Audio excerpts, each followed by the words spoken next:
giorno siamo qui sulla spiaggia di Maccarese per documentare l'ennesima aggressione all'ambiente naturale. Il coordinamento italiano tutela l'ambiente naturale dai grandi eventi dimostra quello che sta succedendo ora nello stabilimento della Polizia di Stato, dove sono in corso gare di motocross.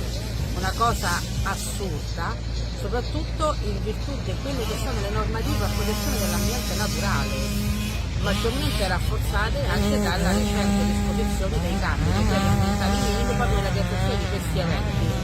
Inoltre siamo in un periodo di identificazione di specie protetta di fauna e siamo praticamente a ridosso della riserva naturale statale del litorale romano, un ambiente che, come è identificato dalle norme e anche dalla cartellonistica qui presente, è ad alto valore ambientale. Ci chiediamo se sia ancora sostenibile organizzare